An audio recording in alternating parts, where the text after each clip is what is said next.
स्वामी विवेकानंद, जन्म 12 जनवरी 1863, मृत्यु 4 जुलाई 1902। वेदांत के विख्यात और प्रभावशाली आध्यात्मिक गुरु थे। उनका वास्तविक नाम नरेंद्रनाथ दत्त था।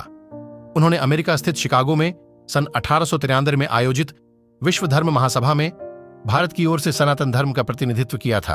भारत का वेदांत अमेरिका और यूरोप के हर एक देश में स्वामी विवेकानंद की वक्तृता के कारण ही पहुंचा। उन्होंने रामकृष्ण मिशन की स्थापना की थी, जो आज भी अपना काम कर रहा है। वे रामकृष्ण परमहंस के सुयोग्य शिष्य थे। उन्हें प्रमुख रूप से उनके भाषण की शुरुआत मेरे अमेरिकी भाइयों एवं बहनों के साथ करने के लिए जाना जाता है। उनके संबोधन के इस प्रथम वाक्य ने सबका दिल जीत लिया था। मैं स्वामी विवेकानंद की वक्तृता के कारण ही पहुंचा। उन्होंने रामकृष्ण मिशन की स्थापना की थी, जो आज भी अपना काम कर रहा है। वे रामकृष्ण परमहंस के सुयोग्य शिष्य थे। उन्हें प्रमुख रूप से उनके भाषण की शुरुआत मेरे अमेरिकी भाइयों एवं बहनों के साथ करने के लिए जाना जाता है। उनके संबोधन के इस प्रथम वाक्य ने सब मैं इस मंच पर से बोलने वाले उन कतिपय वक्ताओं के प्रति भी धन्यवाद ज्ञापित करता हूं, जिन्होंने प्राची के प्रतिनिधियों का उल्लेख करते समय आपको यह बतलाया है कि सुदूर देशों के ये लोग सहिष्णुता का भाव विविध देशों में प्रचारित करने के गौरव का दावा कर सकते हैं। मैं एक ऐसे धर्म का अनुयायी होने में गर्व का अनुभव करता हूं, जिसने संसार सहिष्णुता तथा सार्वभौम स्वीकृति दोनों की ही शिक्षा दी है। हम लोग सब धर्मों के प्रति केवल सहिष्णुता में ही विश्वास नहीं करते, वरन समस्त धर्मों को सच्चा मानकर स्वीकार करते हैं। मुझे ऐसे देश का व्यक्ति होने का अभिमान है, जिसने इस पृथ्वी के समस्त धर्मों और देशों के उत्पीड़ितों और शरणार्थियों को आश्रय दिया है।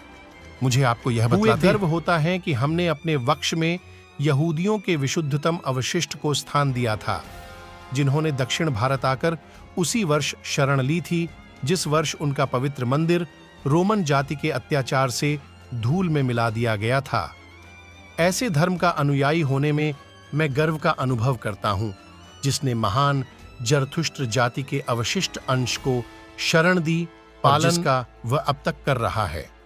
भाइयों, मैं आप लोगों को एक स्तोत्र की कुछ पंक्तियां सुनाता हूं, जिसकी आवृत्ति मैं बचपन से कर रहा हूं और जिसकी आवृत्ति प्रतिदिन लाखों मनुष्य गुरु के प्रति निष्ठा। एक बार किसी ने गुरुदेव की सेवा में घृणा और निष्क्रियता दिखाई तथा घृणा से नाक भौंसी कोड़ी। यह देखकर स्वामी विवेकानंद को क्रोध आ गया। उस गुरु भाई को पाठ पढ़ाते और गुरुदेव की प्रत्येक वस्तु के प्रति प्रेम दर्शाते हुए उनके बिस्तर के पास रक्त, कफ आदि से भरी थूकदानी उठाकर फेंकते थे।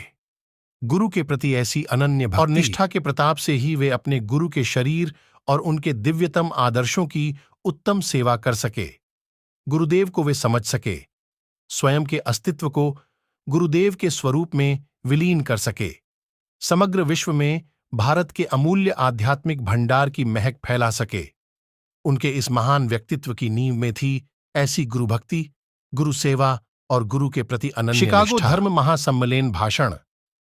अमेरिकी बहनों और भाइयों, आपने जिस सौहार्द और स्नेह के साथ हम लोगों का स्वागत किया है, उसके प्रति आभार प्रकट करने के निमित्त खड़े होते समय मेरा हृदय अवर्णनीय हर्ष से पूर्ण हो रहा है।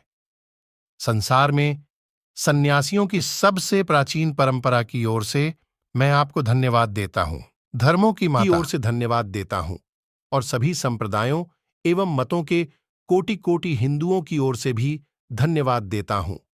मैं इस मंच पर से बोलने वाले उन कतिपय वक्ताओं के प्रति भी धन्यवाद ज्ञापित करता हूं, जिन्होंने प्राची के प्रतिनिधियों का उल्लेख करते समय आपको यह बतलाया है कि सुदूर देशों के ये लोग सहिष्णुता का भाव विविध देशों में करने के गौरव का दावा कर सकते हैं। मैं एक ऐसे धर्म का अनुयायी होने में गर्व का अनुभव करता हूं, जिसने संसार को सहिष्णुता तथा सार्वभौम स्वीकृति दोनों की ही शिक्षा दी है। हम लोग सब धर्मों के प्रति केवल सहिष्णुता में ही विश्वास नहीं करते, वरन समस्त धर्मों को सच्चा मानकर स्वीकार करते हैं। मुझे ऐसे देश का व्यक्ति होने का अभिमान है, जिसने इस पृथ्वी के समस्त धर्मों और देशों के उत्पीड़ितों और शरणार्थियों को आश्रय दिया है। मुझे आपको यह बतलाते हुए गर्व होता है कि हमने अपने वक्ष में यहूदियों के विशुद्धतम अवशिष्ट को स्थान दिया था, जिन्होंने दक्षिण भारत आकर उसी वर्ष शरण ली थी जिस वर्ष उनका पवित्र मंदिर रोमन जाति के अत्याचार से धूल में मिला दिया गया था।